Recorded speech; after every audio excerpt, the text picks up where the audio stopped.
Audio Jungle. Audio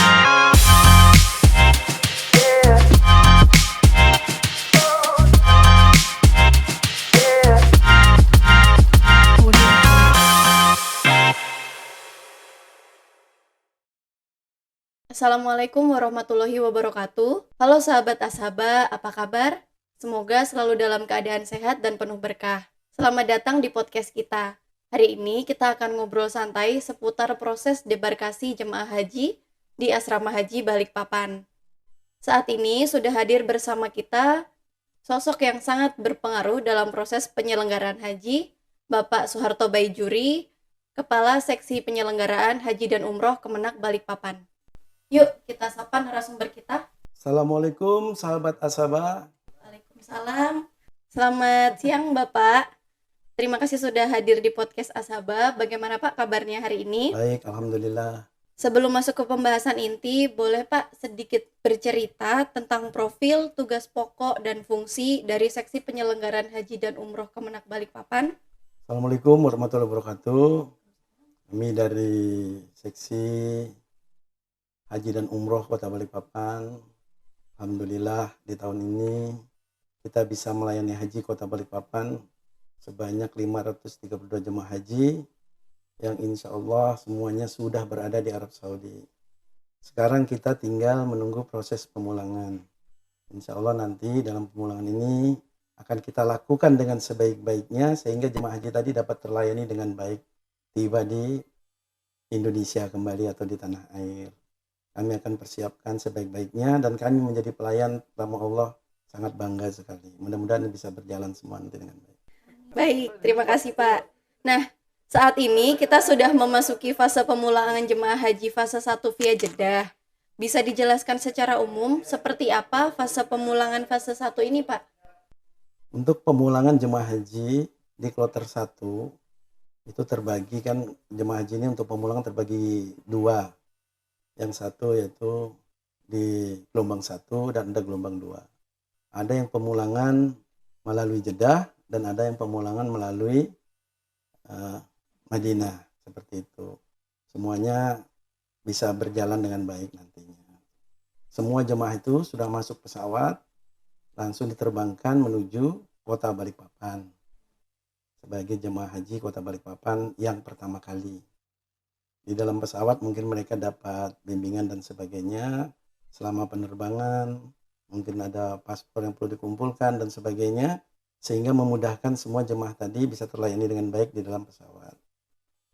Dalam proses pemulangan, kami juga di debarkasi Balikpapan mempersiapkan penyambutan bagi jemaah-jemaah kita yang ada di dalam kloter 1 tersebut bisa terlayani dengan baik nantinya. Mudah-mudahan jemaah haji kita sehat walafiat semua, pergi sehat, pulang sehat.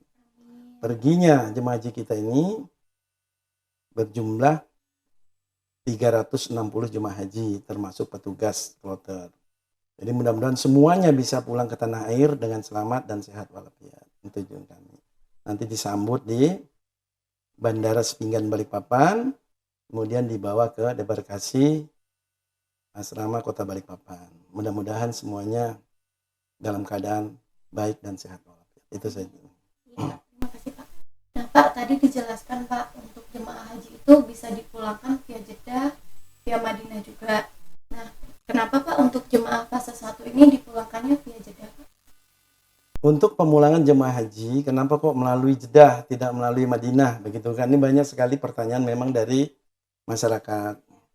Untuk melalui Madinah, slot penerbangannya sangat kurang. Karena begitu banyaknya jemaahnya harus diterbangkan pulang ke tanah airnya masing-masing. Jadi dengan slot yang terbatas, maka pemerintah Arab Saudi melakukan penerbangan di 2 tempat. Untuk di gelombang pertama, itu dipulangkan melalui Jeddah. Tapi ada juga yang dipulangkan melalui Madinah. Jadi gelombang pertama itu semuanya diterbangkan melalui Jeddah. Terkait tadi slot penerbangannya sangat kurang. Kemudian untuk gelombang kedua nanti sepenuhnya melalui Madinah, seperti itu. Jadi memang pertanyaan masyarakat ini sangat kritis, nyampaikan ke sana kenapa kok seperti itu gitu, kok tidak selalu dengan Madinah aja gitu kan. Tapi itu tadi, karena slot penerbangan kita kurang terbatas begitu. Selanjutnya Pak, untuk jemaah haji dari debarkasi Balikpapan yang akan dipulangkan dalam fase pertama ini jumlah kloternya ada berapa Pak? Kemudian untuk jemaah hajinya ada berapa? Untuk jemaah haji Kota Balikpapan di fase 1, ini kita ada satu kloter untuk jemaah haji Kota Balikpapan khusus, yaitu berjumlah 360 jemaah haji. Ini mudah-mudahan semuanya bisa terbawa ke tanah air, bisa kembali ke rumah masing-masing. Jadi harapan kita ya semuanya sehat walafiat lah. Semoga mereka menjadi haji yang mabrur nanti. Baik, selanjutnya mengenai kondisi jemaah dan kesehatan dari jemaah haji Pak. Nah, setelah menjalani puncak ibadah haji, tentu kondisi fisik jemaah perlu perhatian khusus nih Pak. Bagaimana Pak kondisi kesehatan jemaah kita selama proses pemulangan ini? Selama proses pemulangan kemarin memang ada kabar dari pihak Ketua Kloter memberi sampaikan kepada kita di saat mau pulang didorong ke Jeddah. Ini ada satu jemaah haji kita yang mengalami sesak napas. Memang ada riwayat jantung. Nah, mungkin drop kemarin, tapi alhamdulillah dengan sigap dokter Kloter ini membantu dan alhamdulillah bisa pulih kembali. Dan sekarang sudah terbang bersama dengan teman-temannya yang lain yang 360 orang. Tadi pagi dikabarkan jam 4 subuh mereka sudah ada di bandara dan sekarang sudah berada di udara, sudah terbang semua dengan jumlah yang sama. Jadi berangkat 360, mereka pulang 360. Mudah-mudahan sampai tanah air semuanya tetap sehat. Oh, berarti alhamdulillah semuanya sudah terbang kembali ke sini dengan jumlah yang sama ketika berangkat ya Pak. Nah, selanjutnya nih topik yang ditunggu-tunggu oleh keluarga jemaah nih biasanya terkait dengan teknis penjemputan dan koordinasi di debarkasi. Nah, bagaimana sih Pak proses teknis saat jemaah tiba di debarkasi Balikpapan, mulai dari pemeriksaan sampai dengan penyerahan kembali ke keluarga? Untuk proses pemulangan jemaah haji, manakala jemaah haji sudah mendarat di Sepinggan Balikpapan, itu dijemput oleh bis, kemudian dibawa ke debarkasi Kota Balikpapan, sampai di sini melakukan proses, yaitu proses pemeriksaan kembali, termasuk pengembalian paspor, melihat apakah jemaah ini terpapar penyakit yang perlu ditangani. Itu semua sudah terantisipasi bersama tim medis. Mudah-mudahan nanti tim medis juga memberitahu kepada kita bahwa ini terpapar penyakit ini misalnya, perlu perawatan yang intensif. Nah, ini mungkin itu bisa dilakukan. Tapi alhamdulillah mudah-mudahan jemaah kita ini tidak ada yang seperti itu gitu. Harapan kami jemaah kita ya sehat semua gitu kan. Jadi sampai di embarkasi nanti setelah proses mereka bisa dilakukan pemulangan secepatnya. Paling tidak mereka sudah pegang paspornya. Kemudian mereka sudah terima zam-zam. Jadi semua kebutuhan-kebutuhan mereka itu sudah kembali ke mereka. Termasuk koper dan tas kabinnya sudah diterima semua. Baru kita izinkan untuk pulang. Untuk penjemputan jemaah, saya rasa tidak perlu banyak-banyak. Ini kadang-kadang memang tradisi di kita ini kan. Kalau yang berangkat haji satu, yang jemput itu bisa 2-3 mobil kan gitu. Nah, harapan kami kepada warga kota Balikpapan, pada saat penjemputan cukup supir saja. Nanti tuh di rumah kan bertemu juga begitu. Sehingga jangan sampai menimbulkan kerumunan yang begitu banyak, sehingga susah untuk hilir mudik mau pulang dan menjemputnya gitu. Sehingga padat sekali nanti lalu lintas terganggu. Nah, ini kan yang rugi kita juga kan gitu. Harusnya cepat menjadi lambat. Harapan kami kepada warga kota Balikpapan, kalau menjemput cukup supirnya saja dengan mobilnya. Sehingga betul-betul terlayani dengan baik nanti jemaah itu.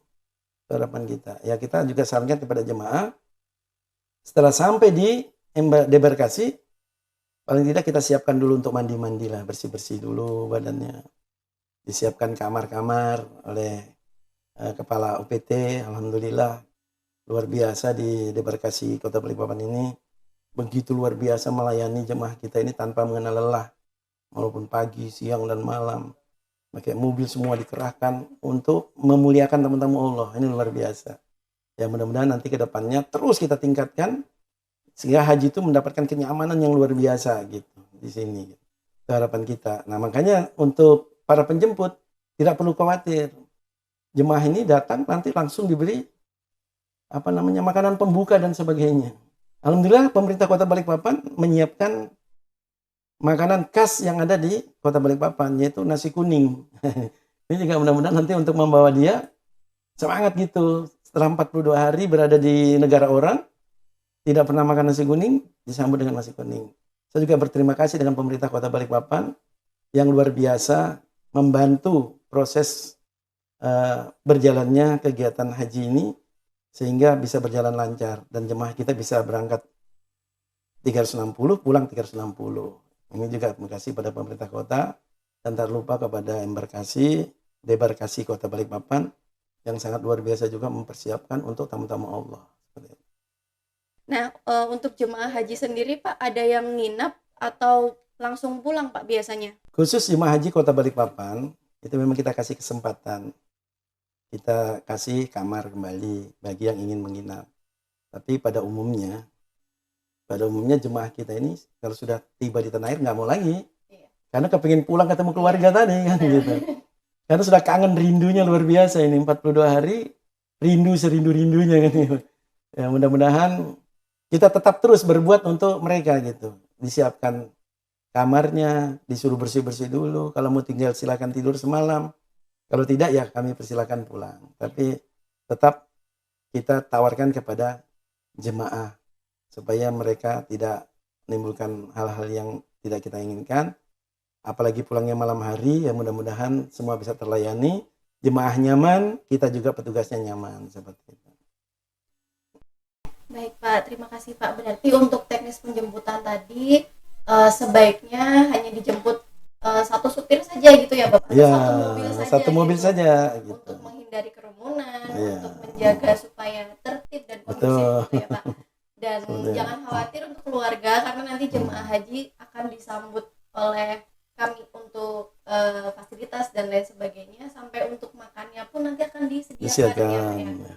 Nanti akan ada nasi kuning untuk mengobati rasa rindu selama di Arab kemarin tidak ada ya Pak. Ya, ini semua sajian dari pemerintah Kota Balikpapan.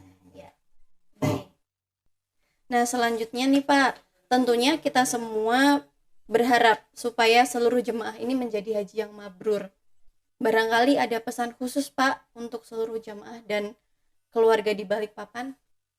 Untuk jemaah haji yang baru pulang dari Tanah Suci, telah menjalankan ritual agama rukun Islam yang kelima, ya untuk menjaga kemabruran hajinya, ya jaga lisannya. Lisannya perlu dijaga, berkata-kata atau berbicara dengan yang baik. Jangan berbicara dengan yang kotor-kotor. Tidak minum minuman keras, tidak berjudi, tidak yang lainnya lah yang menimbulkan keresahan di masyarakat. Sehingga terjaga kemabruran hajinya tadi. Mudah-mudahan ini bisa dilakukan oleh jemaah kita. Kalau tadinya sudah kurang sabar, maka setelah berhaji bisa jadi lebih sabar. Bisa lebih bersedekah seperti itu. Itu untuk menjaga kemabruran hajinya. Kalau orang bersedekah setelah pulang haji yang tadi tidak mau bersedekah, berarti hajinya sudah dikatakan haji yang mabrur kan begitu. Mudah-mudahan ini bisa berjalan semuanya dengan baik. Terkait jemaah kita tadi yang tadinya sering bahasa yang kotor, yang suka mabuk, suka judi dan sebagainya, dia berubah 100%. Maka hajinya betul-betul diterima oleh Allah Subhanahu wa taala. Ya, semoga menjadi haji yang mabrur dan menjadi teladan di masyarakat. Ya, betul. Nah, terima kasih banyak Pak atas penjelasannya. Semoga semua proses pemulangan berjalan lancar sampai fase berikutnya. Sahabat Asaba, demikianlah podcast haji kita edisi hari ini bersama Kepala Seksi Penyelenggaraan Haji dan Umroh Kemenak Balikpapan.